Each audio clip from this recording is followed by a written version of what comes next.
Hey everybody, welcome back to the WSaD&D podcast. My name is Aaron and I'll be the guest DM for the Path of Prophecy, and I'd like to take a second to let you know that the following episode is not safe for work. There are going to be a lot of curse words used in these episodes, mostly by me. There are going to be a few S words, a couple of F words, and I believe even a K word or two, so viewer discretion advised, and thanks for listening. Providences, born of wars long waged. A unity formed, tempers assuaged. This lasting peace was doomed to fail. Beneath their seas, the real threat hails. Pain and strife will wreath this earth. Suffer then, storm clouds, thrice cursed. Chosen plucked from boughs of peace, who bear the mark of those deceased. Repel the threat, tear it asunder, lest your world the demons plunder. Assemble now the Relic 7, use their strength, protect thy brethren.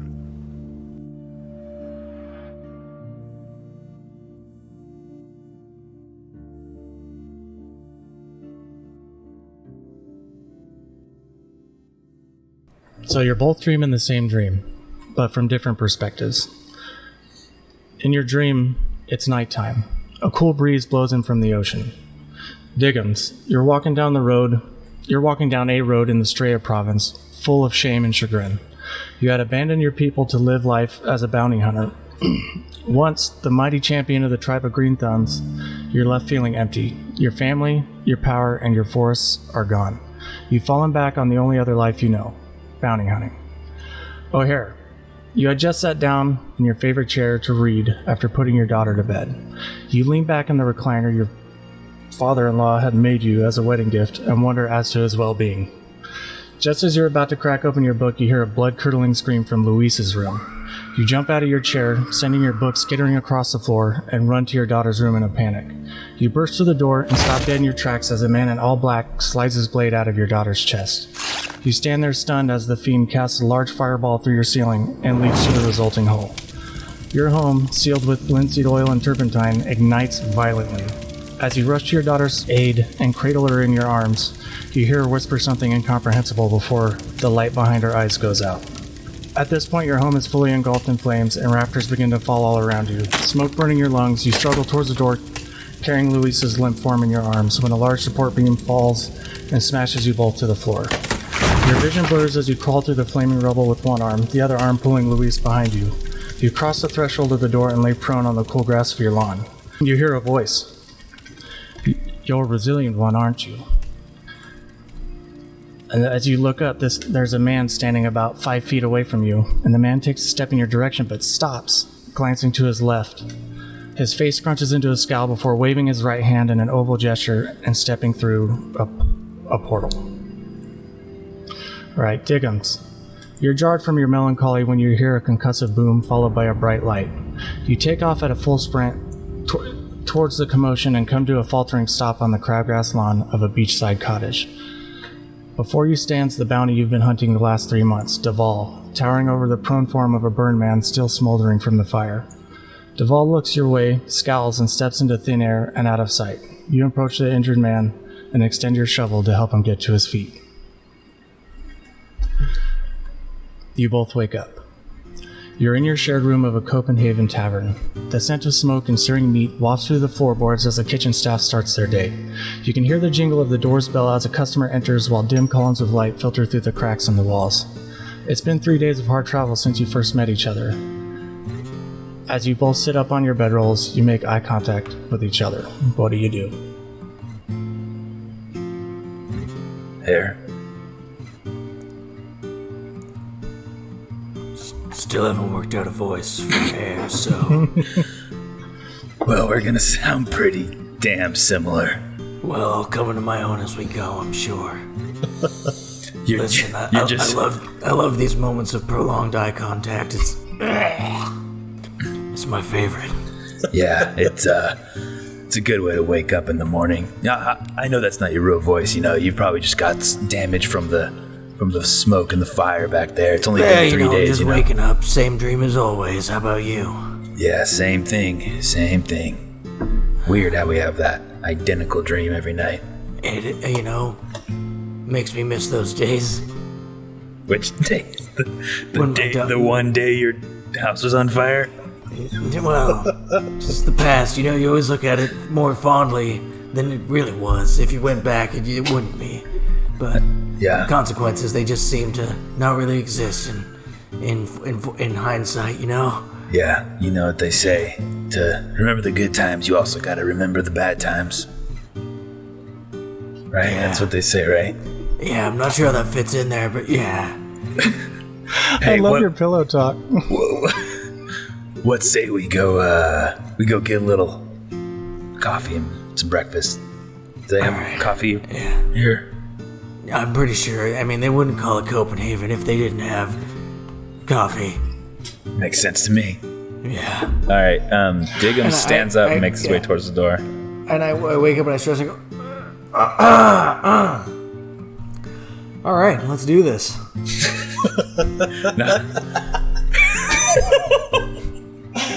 Oh man, it's you're very much burned at this point. I have it in here somewhere. There's a percentage you gave me. It's like 41% of your body's burned, real bad. Oh, did I sleep without my helmet? Well, I haven't written it in that you have your headgear as of yet. So as of now, you're just a really burnt fucking chicharrone looking guy. Okay, it's only 3 days later, yeah? Yeah. Okay, so at this point I have I'm bandaged, I'm assuming, on my face. It's my head, neck, chest, and shoulder area, right? Right. So, and the assumption that I made was that Diggums is a druid and he's been healing you over this time. In fact, I stop in my tracks. Diggums stops in his tracks and he turns around and he's like, I almost forgot. It's been a short rest. Well, actually a long rest because we went to sleep. And I walk over and put my hand over your wounds and cast Mending, which is a cantrip. I come. You gotta stop doing that. Oh, wait. You gotta warn me before you do that, man. Definitely didn't read Mending before I put it in. Mending is not a healing spell. It fixes broken things. Oh, man, I turned into a chair. A really fucking sweet chair, though. I mean, I could cast Cure Wounds, but that's an actual spell. It's going to take a spell slot, and you don't have HP damage that I know of, right? Does he? DM? Does he take what damage? Does he have any damage to his HP from that fire, or because nothing for me to heal? I'd say after 3 days, no. Okay. He's not feeling super great still, but he's perfectly ambulatory. Yeah, mentally or physically. So I check out your wounds, and then I'm like, well, no need for me to cast any more spells. You're just on the mend now. Druid cast mend. My mend is not even. I thought I put mend in here because I thought it was a healing spell. It's a fucking fix broken things spell. I mean, that's a cool thing to have. In all honesty, it's super handy. So you guys are leaving the room, going down to the main room, I'm assuming. Yeah. How's my physical appearance? Well, I'm gonna go ahead and say Diggums either gave you or acquired you some new clothes. So your clothes are decent, but you are definitely burned. People might be a little off-put by you. Okay. I think at this point, I don't know I don't know what our plans are. Are we from Copenhagen? No. So the dream or the incident described in the dream takes place in the Straya province where your character's from. I worked in one decent way of getting you your headpiece and a shitty backup in case you derailed me. Okay, cool. So at this point, basically, I just kind of have a hood. I'm assuming I'm a rogue. That makes sense, right? Yeah, I mean, can I have a hood? Yeah, you have a hood. All right, so I'm just gonna before we go out, I'm gonna make sure that I have my hood because I'm incredibly self-conscious about my burned skin, and every time I catch a glimpse of it, and whether it be because I turn to the drink a lot, so I tend to have reflective glasses, not sunglasses, but like drink glasses and stuff, and I can see myself in them as I drink and that kind of thing, and it totally bums me out when I see my scarred face, because it just reminds me of 3 days ago, and I'm already trying to forget about it. I'm trying not to take any time to mourn. As hair is, I can see, so Diggum sees hair slipping into this, remembering 3 days ago and trying to explain why he's drinking a lot and is to himself, trying to just like make himself feel better about drinking a lot. I pick up the pipe that he was clutching when I found him, and I extend it out to him, and I say, "Hair," which snaps you out of your little fog there, and I say, "Don't forget your pipe." Oh, thanks, man. And I pack the end of the pipe with my special herb. Is this canon? No, it can be. It's not. I don't want that. All right, I take it, and I'm slipping back into Diggum's voice, and I go, "Hey, thanks, man." Don't mention it. Let's go get that coffee. And I grab my shovel which is leaning up against the wall, and I walk out the door. All right, so you guys walk downstairs to the main room of the tavern that you're in, and you see it's pretty simple. There's only like maybe 2 or 3 small circular tables and a kind of like a bar where they serve food and stuff. Okay. Do we want to have the conversation of where to sit, or can we just... Let's just grab one of these tables. All right, damn it. Okay, I can't do my regular voice. Yeah, it's preferred that you don't. I know.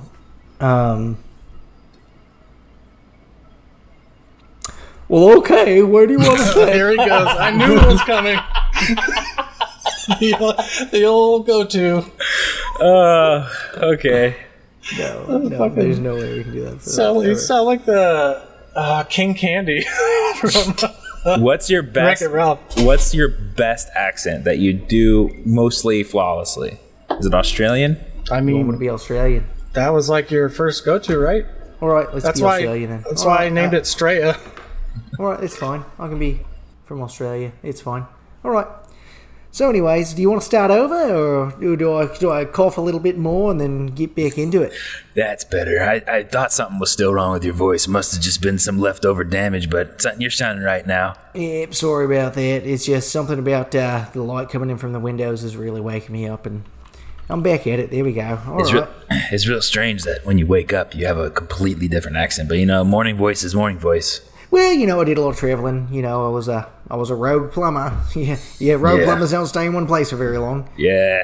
Must have spent a lot of time up there in Freyden, starting to sound like one of them, huh? Oh, I don't know why I'm talking like I have bad grammar. That wasn't in my backstory.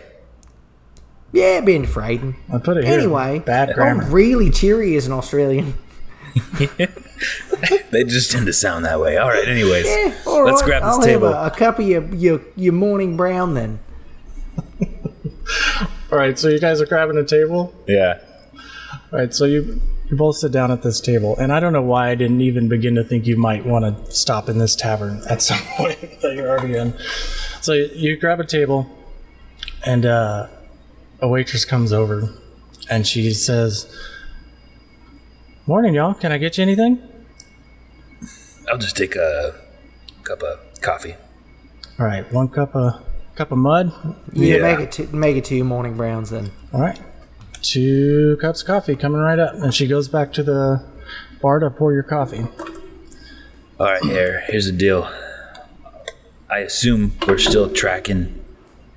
What was his name? Duval. I assume we're still tracking Duval, right? Yeah, that fucker. Let's get him. So what's our next step here? Well, he stepped through a portal. Not a whole lot of information on that. I'm assuming you're probably a little bit better at hunting people than I am. If we get to a place where there's some pipes that need to be fixed, or if you find the guy and he needs to be killed, That's where I come in. But you seem to be a lot better at tracking people, so I'm just going to leave that up to you. I'm just kind of along for the ride on that. All right, sounds about right. So, question: do we have any information, or are we just in this town with pretty much nothing to go on? Well, you have the dossier that you possessed prior to all that happening, and I think it's worth mentioning that the fall of your people wasn't all that long ago either. Yeah. Okay. So I would say it was like a week ago, and you have not returned home yet. So is this guy? Oh man, I'm gonna have a hard time remembering his name. I need to pull out my notebook. Duval. Deval. Deval. Deval. So is did this guy cause my people to be dead? Not that you know of. He was just a high-paying bounty that you were pursuing. You were pursuing when your people died. Do I know how that happened yet? No. Okay. But you do know it has happened because you are no longer a demigod. Okay. This happened a week ago, you said. So in my dossier, did you write it down, or is it something I can look at, or do I just have to ask you questions about it? I didn't write it down, but the information that you have on your dossier is pretty basic in the sense that he's a large man, pushing 7 feet tall, large, Jesus. Rather slender, always wearing black because he's cliche. Okay. Has been reported as using a knife to kill people, and has hit, let's say he's hit multiple families in multiple cities. Okay. And are we here in Copenhagen because he's supposed to be here? No, you're in Copenhagen because you knew it was a safe place to go and heal. Okay. And so I don't have any information on it as to where he could be at this point. No, you would have to go back to the scene of the crime. Okay. But there's also the alternative of passing by your homeland, because you had to consciously choose to not go home to help O'Hare. Okay. All right, Hare, this is what I'm thinking. I don't got shit on Duval. All right. But we can head back to Stray if you think you're ready. Back to your home and see what kind of evidence we can gather. Well, here's how I look at it. If it's going to help us track down the bastard that killed my daughter, I say we do it. Okay. However, if there is anything that we can do to keep me from walking halfway across this fucking map... Well, I think the only way... Do we have horses? I've kind of been running on the assumption that you have some money, and I don't intend to really make you guys use it so much. But if you wanted to say you bought some horses in Copenhagen, that would be fine. And I do have stuff planned in between this and that, however. And I was considering implementing a caravan system. So if you wanted to, if you were just walking along the road, you could board a caravan going to whichever city. Okay. So, the way I brought you here was, it was sort of the long way. It was in between Theramir and Bogren, over the river, down around. And that's sort of the long way. I was awake for all that, mate. Yeah, I remember. Well, I'm just explaining to you the reason why I went that way is because I really didn't want to pass by Orange County. It's you said that. You said that to me. Yeah. But you know what? It's been 3 days. I think maybe on the way back to Straya we can stop at Orange County and see if I can get any information on what happened to my people. It's I'm the last one alive. I think I need to check it out. I'd like to play it piece by piece if you guys want to get up and go. Do you want to wait for your coffees? I'll yell over to the server and I say, can you make those to go, please? She says, yeah, coming right up, hon. All right. She pours your She pours your coffee into disposable cups and puts a little safety lid on it for you so you don't spill it while you're riding your horse. Perfect. It's nice. So, just to be clear, there's no motorcycles in this universe. No. Well, that's weird that I have a motorcycle helmet. Oh, you don't. I don't. Alright. Do I just have like a regular helmet with rabbit ears on it? It's like a leather mask with rabbit ears on it. Oh, that sounds like a sex thing. It sounds like like a gimp. Well, Or I have one for me and my daughter made. It wasn't a sex thing back then. No, it was a different time. It was fun. It was more fun back then. There wasn't so much stigma put on everything back then.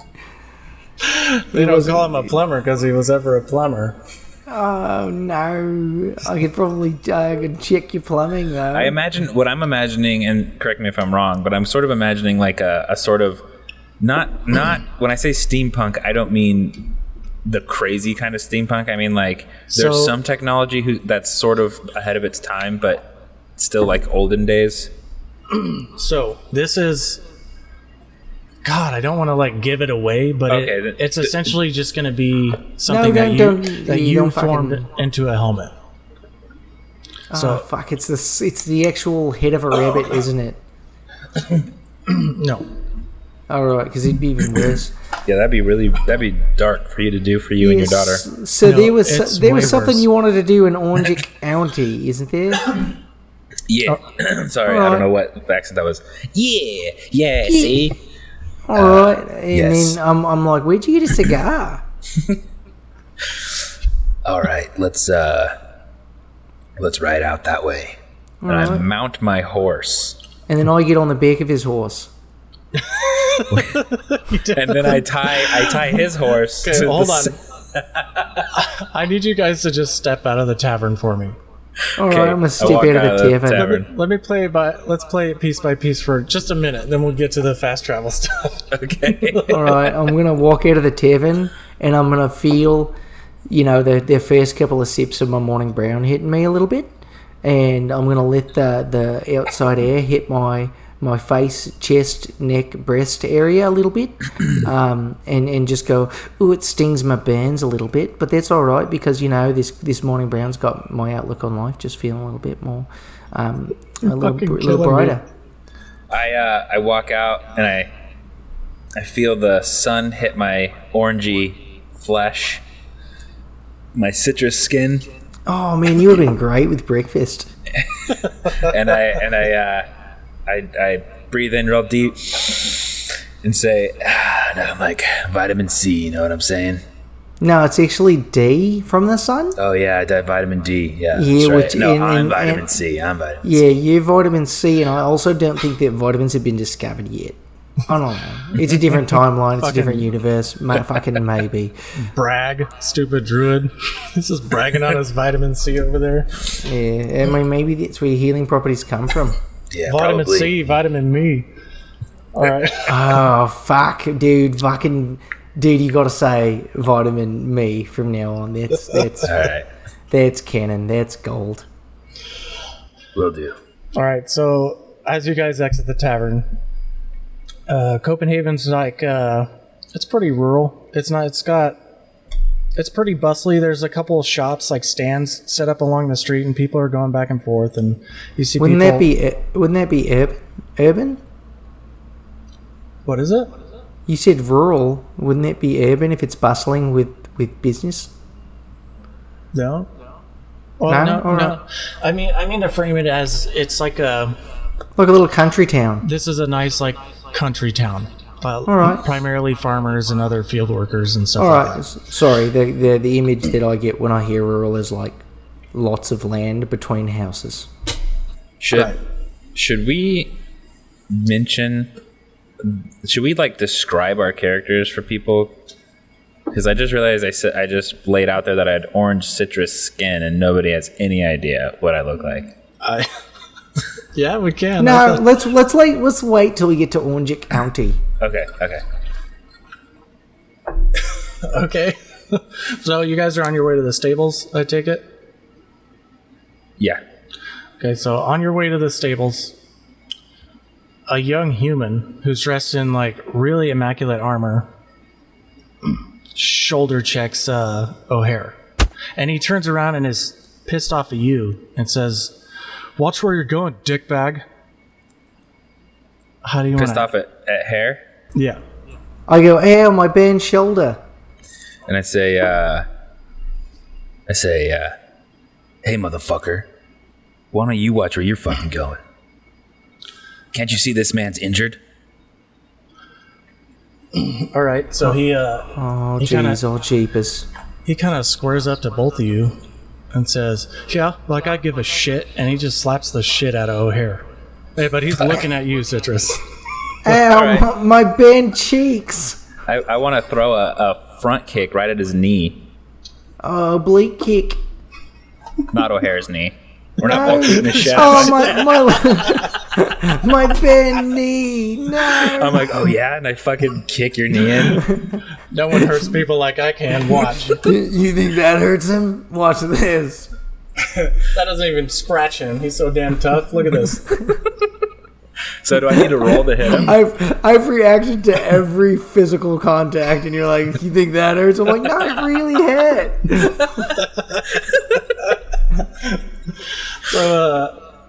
No, I'm not going to make you roll to hit this guy. Because while he was full of bluster, he was not expecting you to actually engage him in any way. So you land this kick hard as shit into his knee, and he collapses sideways and impales himself on an open, on an exposed bar from a building that they're putting together right there. Shit. And like, he's fucking dead. Like, he's very dead. We should probably go. Okay, so as you recover and you turn to leave, That guy's fucking dead, man. You just fucking killed him. Okay, but he was instigating. I didn't kill him on purpose. Yeah, but I mean, you should be more surprised than me. I have every right to be upset with him. Listen, I was. it's worth not noting trying- here. I wrote it down. appreciate the interference, but you fucking killed the guy.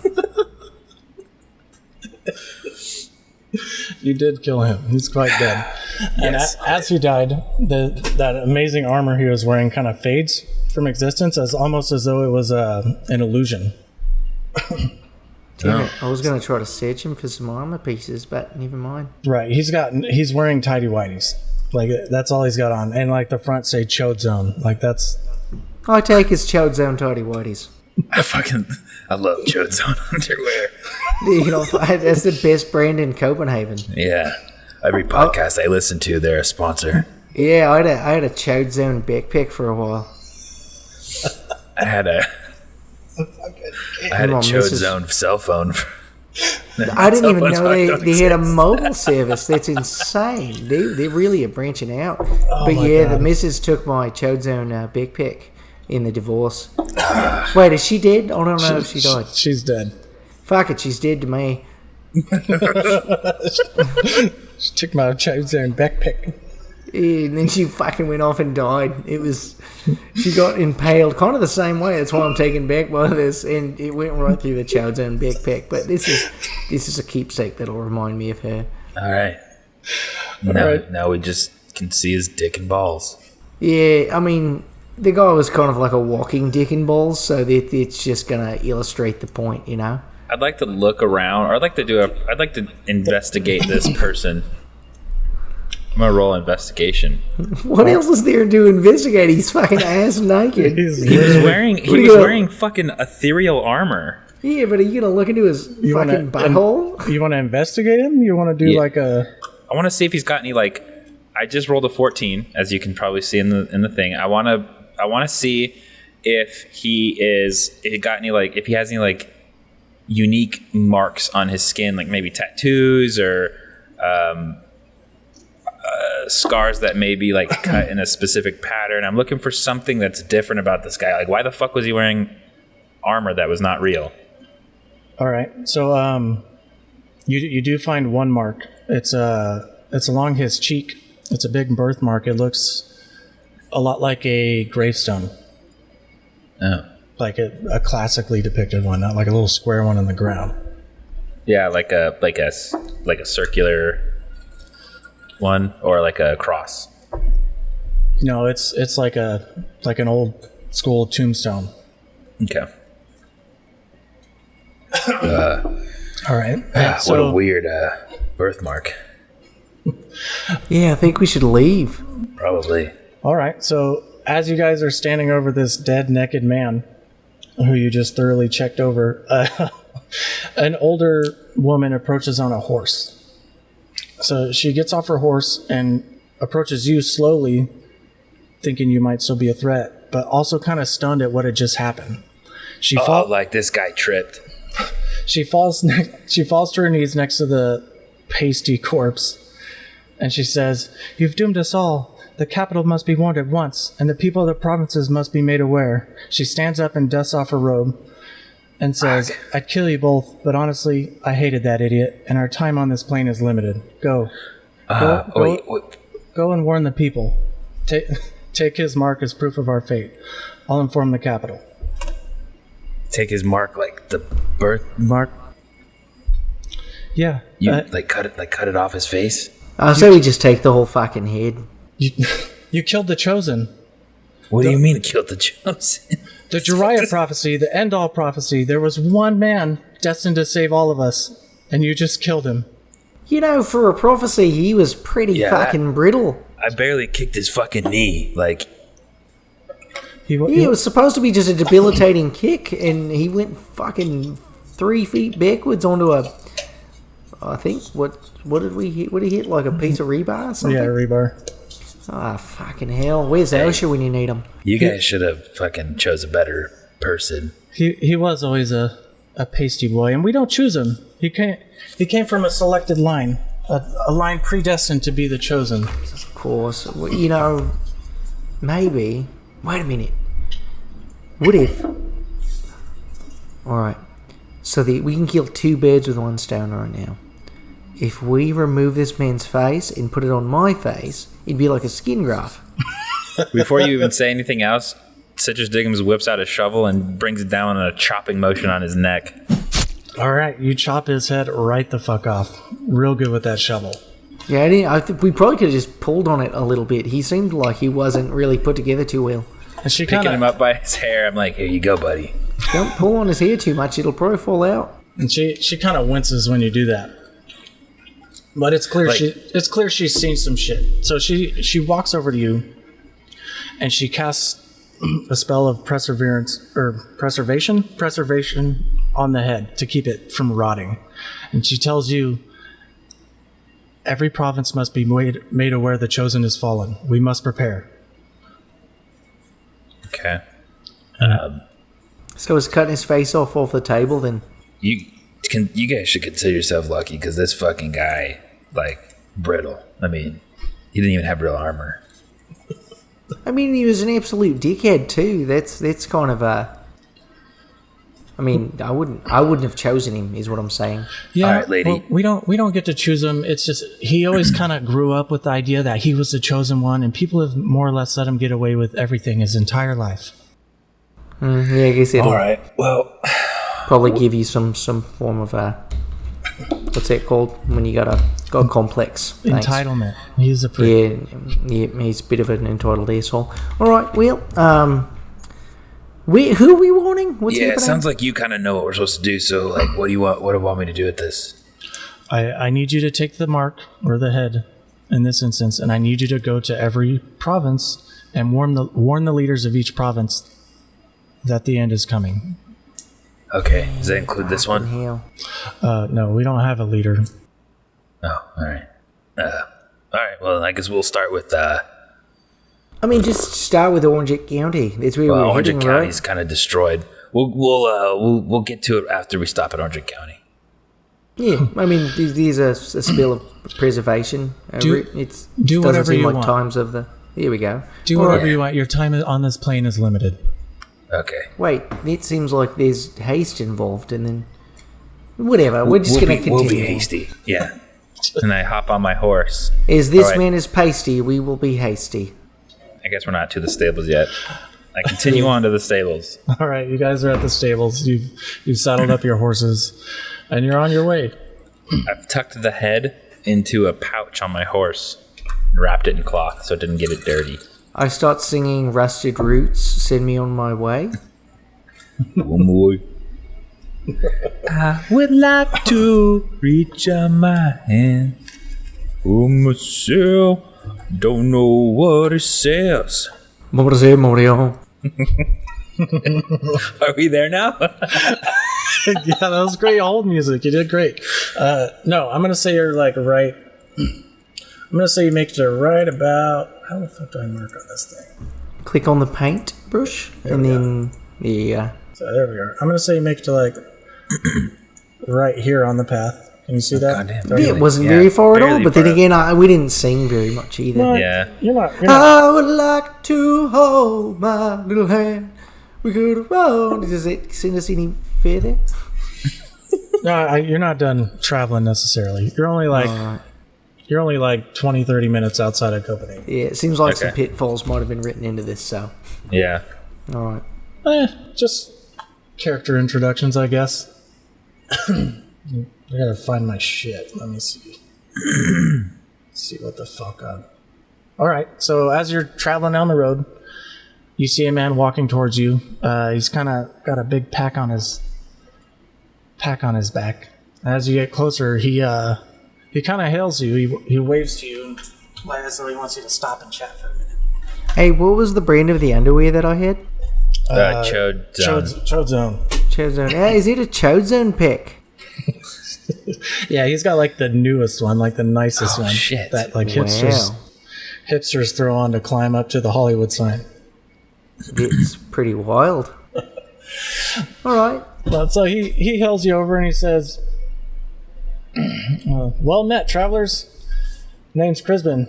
I'm a bit of a traveler myself. I go from province to province selling my wares as I go. I can tell by your Chode Zone pack. It's a hell of a Chode Zone pick. He's like, Name's Citrus Diggums. so nice to meet you, Diggums. And you are? My name's Connor O'Hare, but you can call me Plumber. That's what my friends call me. Oh, Plumber. I've actually heard of you. You have quite a bit of a reputation as a plumber in Straya. Thanks. It's not the case anymore, to the fact that my house was burnt down and my daughter was killed. So I'll still do like freelance work if the money's right, but like right now my head's not in it. So I'll give you my card, and once the wounds have healed, maybe we can hook up. But as of right now, I'm not really in the business. He's on a bit of a sabbatical. Yeah. Understood. I'm not exactly in need of a plumber. I more or less live on the road. I was just about to set up camp for the night. Would you guys like to share a camp with me? Well, we're pretty fucking busy, man. But listen, you're a bit of a traveler. Where are you headed? Oh, I'm on my way back to Copenhagen. Yeah, that's no good. I just acquired some goods from Avelgard, including this sweet new backpack you're looking at. And I've got to say that Chad's backpack's got me like green with envy right now. I'm not going to rehash all of the old story, but let's just say I used to have one. Well, I actually picked this up from a dwarven buddy of mine in Avelgard. Is there a hole in it by chance? No. It's not the one that I had then. No, this one's waterproof. It's really nice. He custom built it for me. You'll have to introduce yourself to him if you ever head up that way. What's his name? Jinx, show me some morning brown in the morning. Is that what you some morning brown? and then I wink at Citrus. I'm not trying to build that, but that's what I do. Well, I'm trying to remember this guy's fucking name. I did have a name. Crispin. No, that's the merchant. No, it's the guy that we were just fucking talking to. Right. Oh no, Yeah. the dwarven guy he was talking about that he got his backpack from. Cletus. No, he says, my buddy, he's a master smith in Avelgard. His name's Eldar. If you ever head up that way, you gotta go find him. Ildar. Eldar where's he at? In Avelgard? All right. Well, we might. You know what? It's a guarantee that we'll be there. At some point, yeah. At some point. In fact, if you weren't going to Copenhagen right now, I was going to just completely delegate this mission to you. and just be like, look, take this head places, since you're traveling as well. But you have a seems head? like we're no. no, no. Well, I mean, we got to warn everybody, right? It's weird that we would keep it a secret. I mean, just the leaders, just the town leaders. I think he was like a huge sign of end times or something. You have the town leaders' heads? No. Okay. All right. Check it out. He was like a prophet or something like that? This guy, like, was picking a fight, and he tripped, and he stabbed himself and died, and we were told to take his head to the leaders, and it was like the prophet. Oh, shit. Oh, no.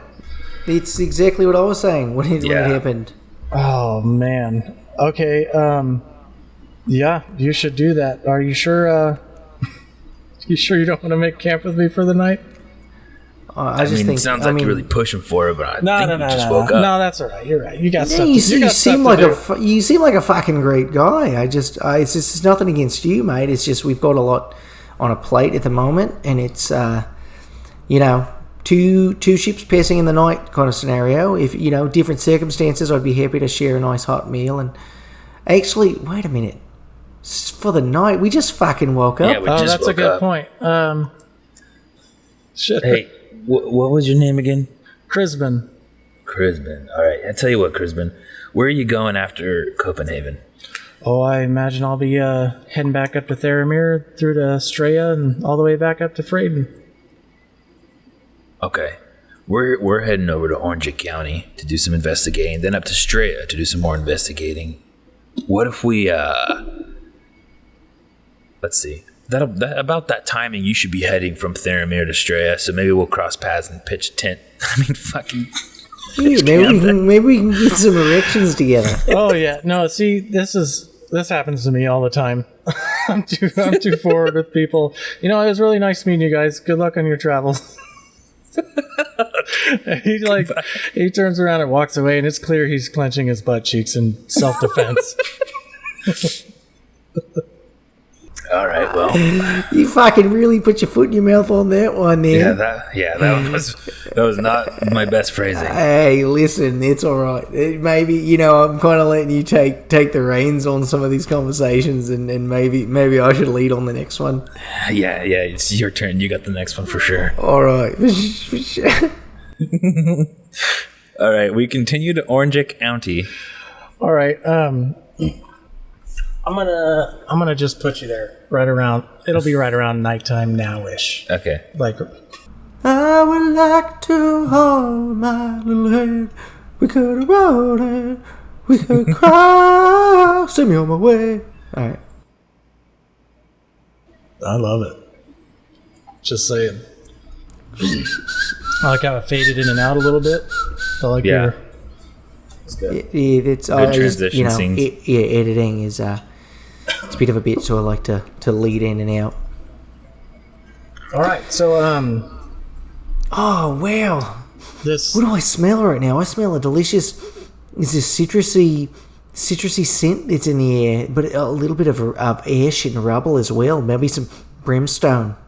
Yeah, you see, when you burn oranges, they really release an aromatic, like the oils become aromatic. So it's probably what you're smelling. Well, too bad you're not next door to Clove County. Yeah. All right. That's what I just... All right, so this part's going to be a little talky for me too, just backstory shit. But so you walk through, you approach kind of the center of where your, I don't know, I'd say your people's town, province, society, just kind of, they're all kind of arrayed out in terraced groves. The land here is kind of naturally terraced, where it has like a high spot, like towards the middle, right in the center of this copse of trees. I don't know if you can. Oh yeah, I gotta fucking roll E. Yeah. So let's say you guys are right along here. So like dead center of Orange County. Yeah. So you've been walking through this the death and decay that was once your home, and like The bark crumbles from the trees just from your passing. And as the remnants of what was once a beautiful forest is just crunching beneath your feet now. You journey into the center of the dead forest and you're confronted by a giant spectral wolf. So, Diggums, you feel a familiar energy emanating from this wolf. The wolf approaches you confidently and lowers its head to look into your eyes. Do you have eyes? Are you just one big fucking orange? I'm just one big orange. Okay. But nobody ever addresses it. Okay, so... And actually, no one knows where to look when they're talking to him. It's really weird. They kind of just look at his like nipples. Here's been with this guy for 3 days, drinking coffee with him every morning. Never seen him once eat or drink. He's always looking away. Which is weird because like the opening line is we made eye contact. Exactly. So. And I think I just kind of found the label. Yeah, and I just stare at that. You just stare at my like orange pores, basically. You know what they say about when like orange peel? You got to keep your eyes peeled. So I think that would kind be of the situation. bad for you if you were to peel those. Yeah. Either way, this wolf approaches you confidently and lowers its head to look eye level with you, where a person's eyes would be. Okay. It extends its neck and touches your forehead. You feel the sensation of falling as your body rocks back, and you're drawn into a vision.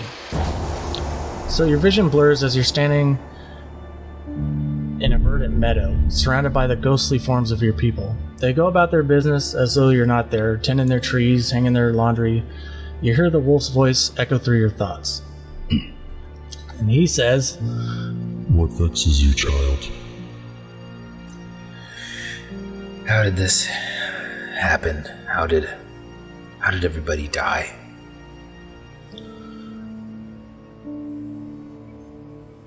What happened here was inevitable. and the world kind of spins around you violently as the scene changes to that of like the moment of the invasion.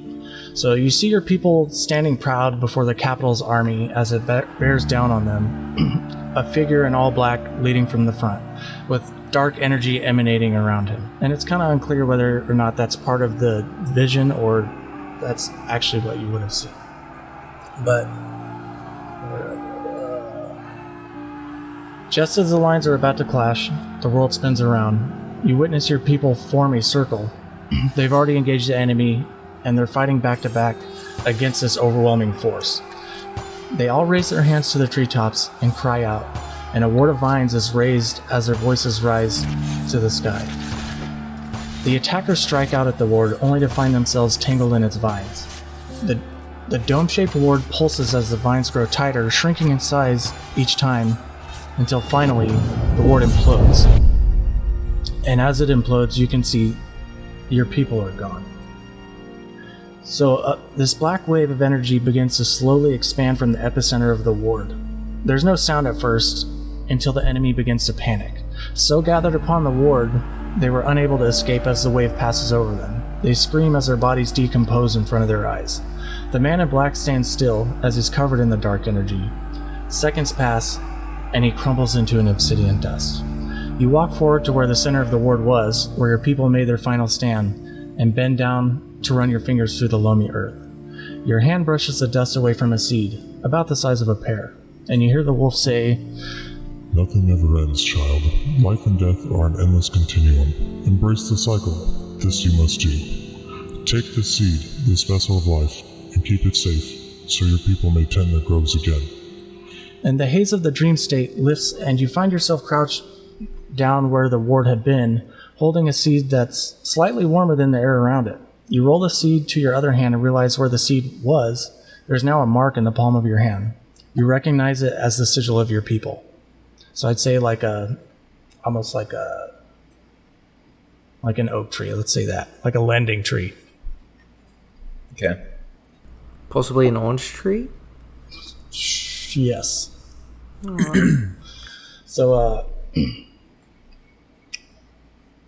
So the visions faded away, and the wolf has disappeared.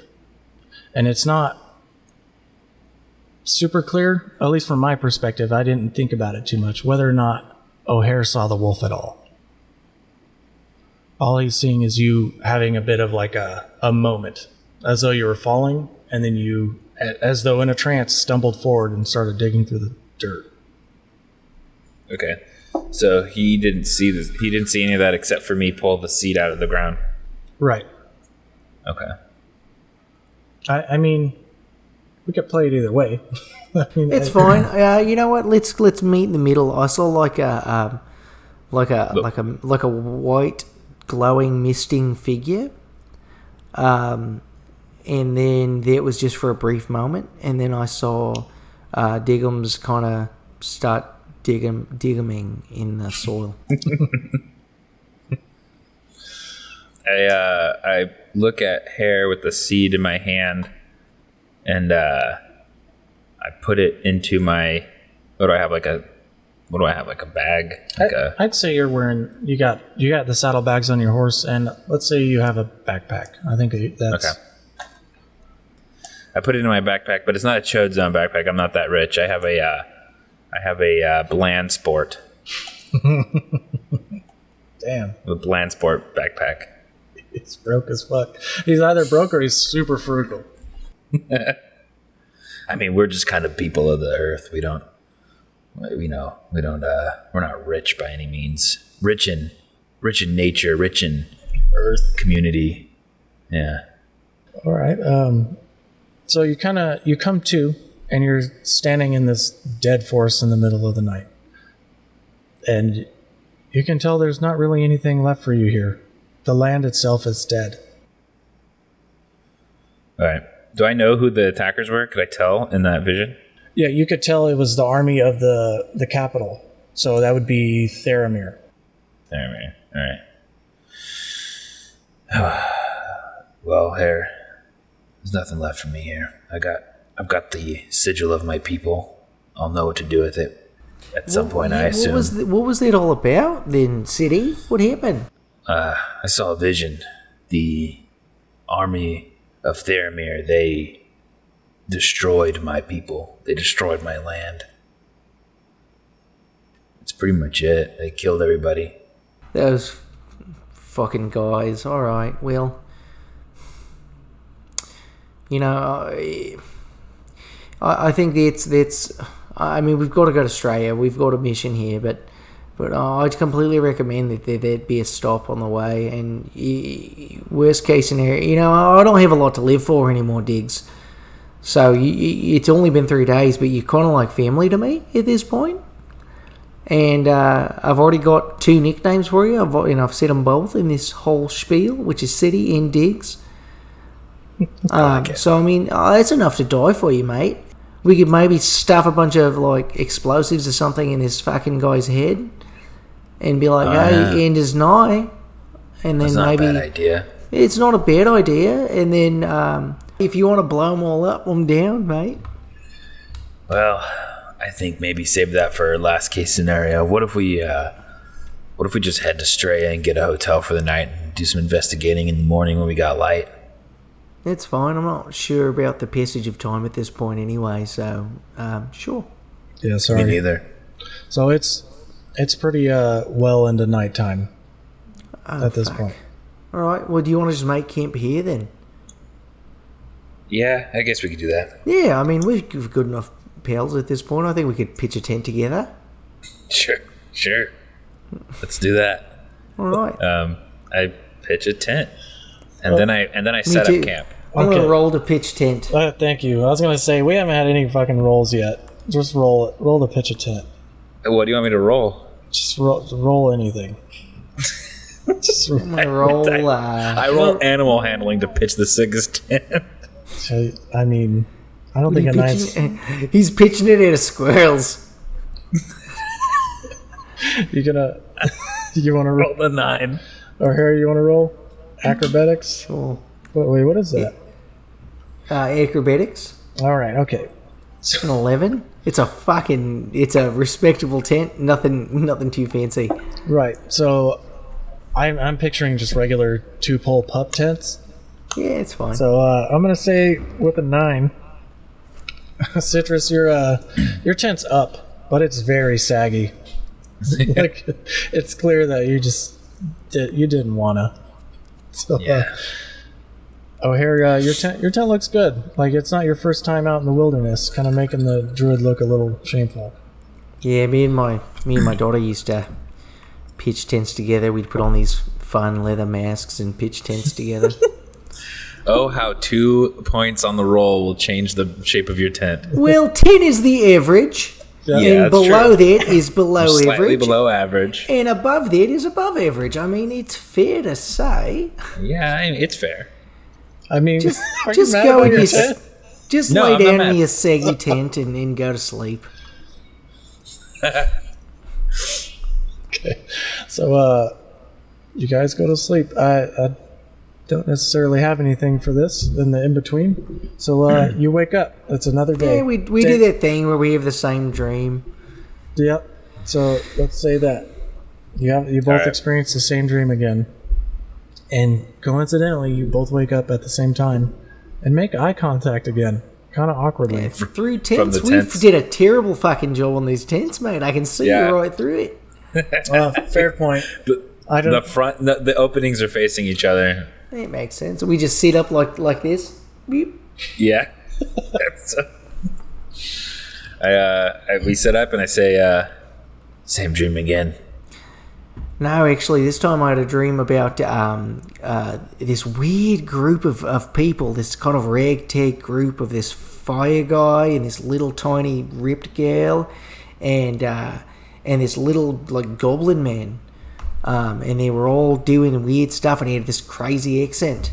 And the little goblin man was like way too happy all the time.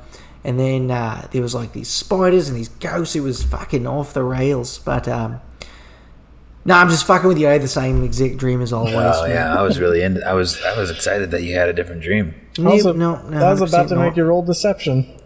Yeah, no, I'm just fucking with you. Yeah, of course I had the same dream, mate. Couldn't sleep or wink hardly. I felt like I was tossing and turning all night, even in that fucking badass tent that I made. That did. I mean, kudos on just making that up on the spot. That sounds like a cool story. Yeah, it does sound like a cool story, but yeah, you know me. You got a daughter to entertain. You kind of figure out how to make up stories on the spot, and it's a skill that's going to go to waste now Yeah. because she's dead. Yeah, I got that. Yeah. All right. So, Sorry about. Speaking of which, let's get up to Straya. Let's go. Let's go up where there. you guys just want to go? I don't know if you guys had a fire or what the fuck was going on. If you want to do Who it. cares? This whole place is sorry, burnt down. sorry. Are we going to ban the place down? Just fucking leave it. Let's go. Fucking What useless thing. I'd like to do though, and I feel like this is something that Diggums should have done, but I'm going to do it just out of what is that called? Like intuition. Is I'm going to scoop up a little bit of the carbon-rich ash land of this place because it looks like it's really fertile ground. And I'm just going to scoop some and put it into my knapsack. I've got like a little... Makes sense. All right. Yeah, satchel. What is it called whenever places catch on fire and become fertile? Is it called like germinating? I think it's just called fire, bud. No, like old-timey farmers used to do it. It's not scorched earth, but it's literally like Raised? they'll do it so new plant life can grow. Yeah. I know what you're It's talking not. about. It's not that they get germinated whenever, or is that something else? I don't think so. That doesn't matter. Whatever. I'm the worst druid there is. All right. Well, so you got some dirt and put it in your backpack. Okay. So we'll say you saddle up your horses and head towards Straya. Ride north. All right. Yeah. So I guess we head towards Straya. Or All right. Yeah. So you guys are. Let's say you cut back through this way. You're heading towards Straya. So this is Straya. We'll say you approach from this direction with this house here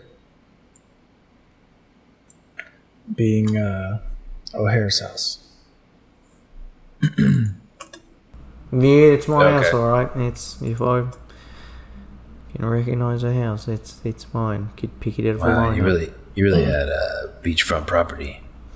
I did. Now I've got. I guess the property's still mine.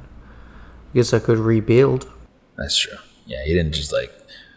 That would really be shitty if once like a piece of property caught on fire, the town was just like, well, you don't own that anymore. Yeah, it would be. That's ours now. It would definitely add insult to injury, wouldn't it? Yeah. You've got mend, don't you? Oh yeah. Do you think you could cast it over my entire house?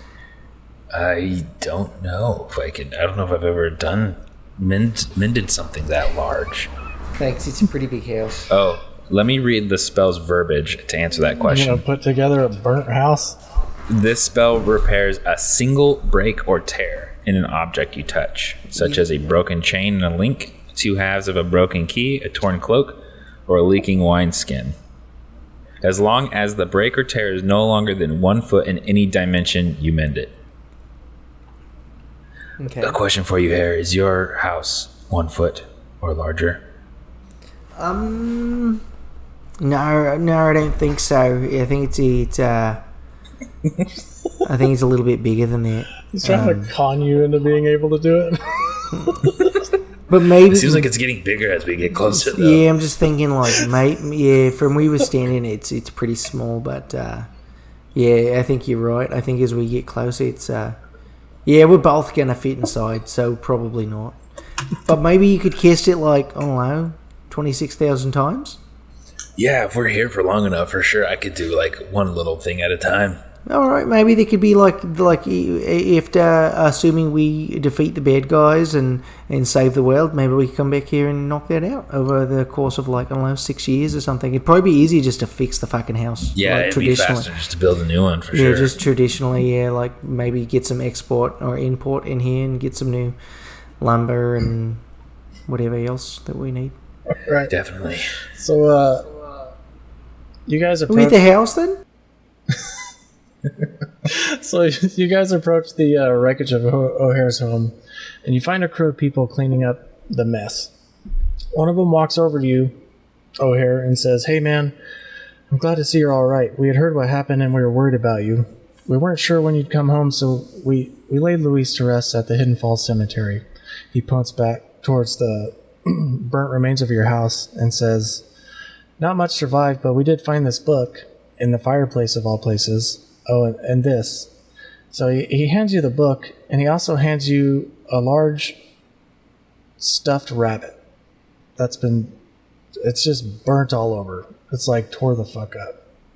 But it's like it's kind of like a large stuffed rabbit. Not like a giant one you get at the fair, but it's I'd say it's like 3 feet tall.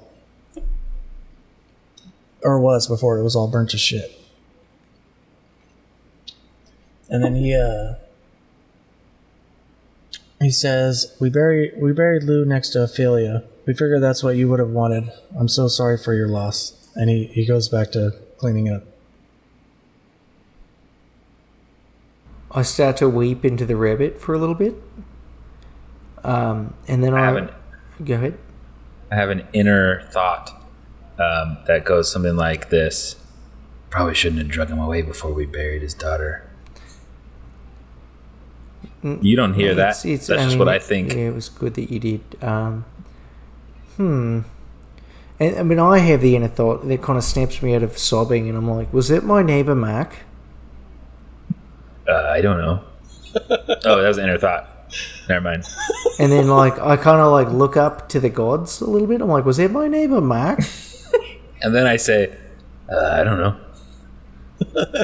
I don't know anybody here. And then a little louder I say, was that my fucking neighbor Mark? Is he still standing here, the guy? He's like 20 feet away, like getting back to work, and he goes, "Yeah, it's me, Mark." Mark, what happened to your accent, mate? Oh, I'm not originally from here. Mark, I've known you for 36 years, mate. Yes, you are. You've lived here as long as I have. I'm 50 years old. You look incredible for your age, mate. I don't think we've ever had the conversation of age. I just always assumed we were the same age. Nope, I'm way older than you. Bye. He does a lot of CrossFit. He just gets back into working. Thanks for being my daughter. I remember you having an accent though, Mac. I can't do accents. If I could, he's just like, nope, I'm in incredible shape. And then he walks over to an ox that's pulling a tilling thing, and he undoes it from the ox and pulls it himself. He just picks it up and starts pulling Picks the ox up and just throws it to the side.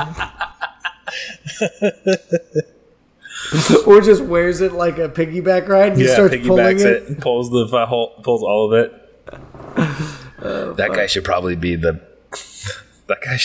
prophecy guy. Right? I think he should have been here on the night that I was attacked. Yeah, he could have just picked up your house and moved it to a different spot. Or just ripped the guy in half and just be like, yeah, sorry, I saw that asshole coming in. I just figured I'd help you out. It's too bad. He probably goes to sleep because he's old. Oh, he's really healthy too. I think he gets his 8 hours. Yeah. Just shows up randomly anyways, like let's Jake from State Farm. Yeah, let's do some perception checks on the inside of this house. Maybe where the portal was created. Hey, so what's that book? I'm gonna look at this. You look at this book, and I give the book to him, and I'm like, I'm looking at Portal Max. All right, I'm gonna roll investigation on the book. Not my neighbor Mac, but the portal. Like if I rolled a 19 to investigate this book. Fuck, you're gonna know more about that book than I do. Oh man, I don't think I have your character sheet yet.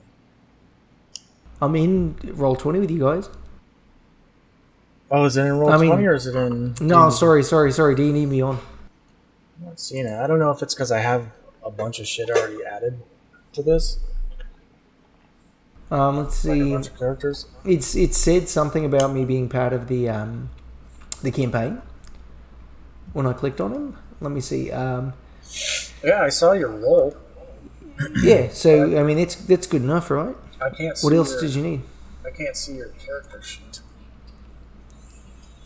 What on my character sheet do you need to see? Because I'm going to roll for everything that I need, and it's going to... It doesn't necessarily matter. I just am going to use it for reference points, because I don't know a lot about this shit yet. But anyway, so you roll a 19. You open this book, or like at first glance, you can tell it's just a regular old book. And it's a classic romance. Let's say it's 51 Shades of Grey. But in the very back of the book, you notice there's a picture. And it's a small, like, miniature, I guess like a family portrait of O'Hare and his family. So it was O'Hare and his wife Ophelia holding baby Louise. Okay. Nothing else special about any of this? About the book? About the book or the picture? Not necessarily. Just mementos of O'Hare's. Okay. I carefully slide it back into the back of the book and close it. All the while, I'm kind of like doing like this ultimate dead crouch out, like he's like checking the level of the ad a little bit. And I'm just kind of crab walking around, kind of looking at clues. It is crab rolls. Yeah, should I roll for dead crouch? Please do. All right. Roll athletics. Athletics, all right. While he's investigating, I walk up behind him and I put the book and the stuffed bunny in his backpack. And I kind of peer behind me and I'm like, "Thanks for that, Diggs. Appreciate you, mate." Yeah, there's a family picture in the back of that book, so... Was it intact? Yeah. That's good. Yeah, thanks, I put it back there for safekeeping. I'll pull that out later. Right now, I'm kind of, I'm in mission mode, so it's just gonna make me lose focus, and I don't need that right now. Yeah. Thanks again, though, mate. Appreciate you. Yeah, no problem. Anytime. And while we're here, I just want to point out, I'm not losing my mind, mate. Mark really did have an accent before. I believe you. He's probably trying to hide it for some reason. He's a character. I'm telling you. Yeah, he's for sure. I don't know what's up with him lately, but he really. I feel embarrassed. Can I ask you something? You can ask me whatever you like. How come while you were investigating this ground, you rolled an athletics check? It's a dad squat. Because I was dead squatting. Oh, okay. Yeah, it was solid dead squat too, if I reckon correctly. With a 14, you're fucking killing it. Like, Mark looks back and he's like, damn, that's a good squat. And he's like, he's kind of the authority on such matters in Straya. And I kind of look up at Mark and I just kind of wave over at Mark and I'm like, hey, Mark. And I just keep kind of investigating the lawn. Well, he's just covered in your burnt house. Yeah. But like something about there's something you gotta know about Australia is like dead skills and stuff. Like whoever can pick up the dog shit the best is like they're like really held to a high regard. Like what Mark's doing over there is not that impressive. Not impressive. Nah, but if you can cook burgers really well, if you can flip things on the barbie really well, and like chugging like cruises is what we call them. We'll like chug some cruises from time to time, and without the missus finding out, things like that, that's held to a high regard. Whatever Mark's doing, he's just fucking off. And that's really why you were so well known, because plumbers, being a real good handyman, especially when it comes to like plumbing, they really held in high regard. I pick of the ladies. Like he's fucking Tony Stark of the plumbing world. Yeah, truly. Aaron didn't get to hear my backstory on that, but perhaps we'll meet a character that knows all about me and he can tell us. Yeah, or someone will ask all about us and we'll have to break it down for them. Oh man, breaking it down, dead style. I mean, I had a guy for that, but you guys tried to fuck him. I didn't try to fuck him. There was a misunderstanding, I think. There was a definite misunderstanding. He thought you guys were going to fuck him. We'll run into him again. Yeah, there's time. Anyway, I'm going to roll perception on this grass in the area that I remember 3 days prior a portal was made, and I'm going to see if I can't figure anything out on that. Definitely. I don't know if there's like a fucking... What do you call those things? Is there an arcane check? Is that what you'd have to roll? Or would it just be perception? It would be, I would say, if it was me being the DM, and you could do whatever you want, but if it was me, I would say you'd have to roll either perception or investigation to notice anything, and then if it was good enough to notice anything, then that thing would need an arcana check. Does that make sense? Like, yeah, you'd have to identify that there's a spot different than everything else first, and then check that out. Okay. There's no. Okay, go ahead and roll your check. Perception first. Yeah, let's do perception. 17. Ooh. Yeah, 17.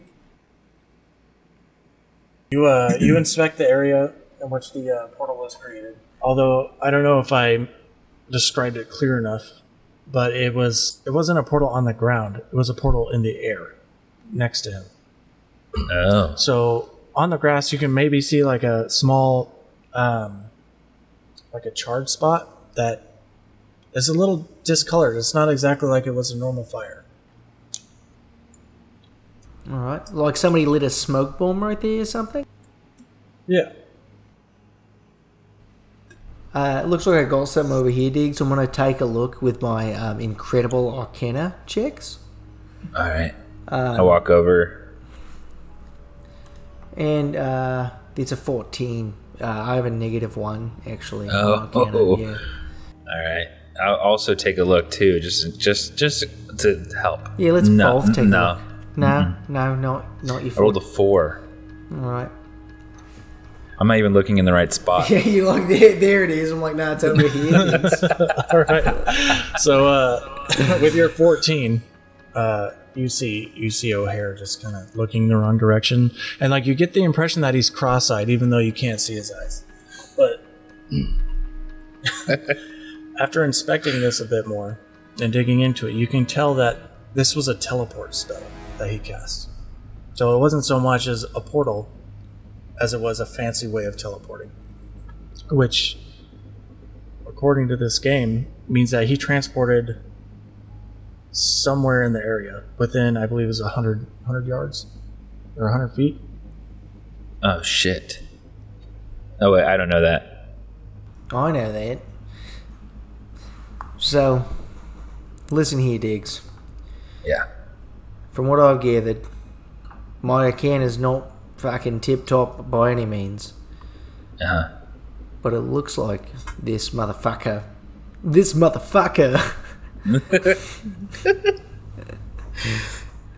he used a... he didn't use a portal at all.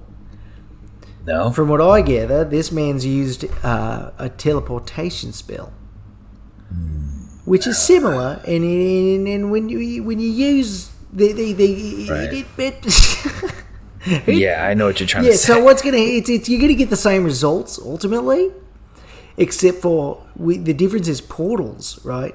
As long as you've got another portal set up somewhere, you can go anywhere in the fucking universe with it. Yeah. As far as teleportation goes, there's a lot of limitations on that. I mean, if you're the best in the world, why am I losing this accent? No, I got you. In the world is he's only going to get like maybe 100 feet. Did we say 100 feet or 100 yards?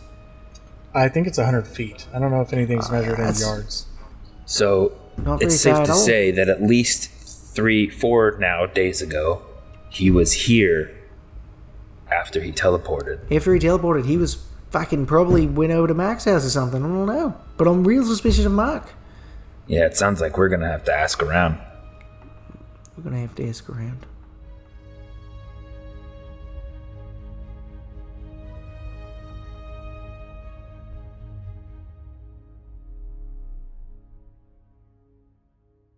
Hey, what's up, guys? Thanks for listening. We hope that you enjoyed the first episode of Path of Prophecy, written and DM'd by our guest DM, Aaron Henry. As for the music in this episode, we have Search and The Truth, both written and produced by Dark Fantasy Studio and Nicolas Judy. This song that is playing in the background here is a song played by Austin Witten, and it is The Prophecy in song form. Enjoy. Is born of wars long waged, a unity formed, tempers a sage. This lasting peace was doomed to fail. Beneath their seas the real threat hails. Pain and strife will wreath this earth. Suffer then storm clouds thrice cursed, chosen, plucked from boughs of peace. Who bears the mark of those deceased? Peel the thread and tear it asunder, lest your world the demons plunder. Assemble now the relic 7, use the strength, protect thy brethren.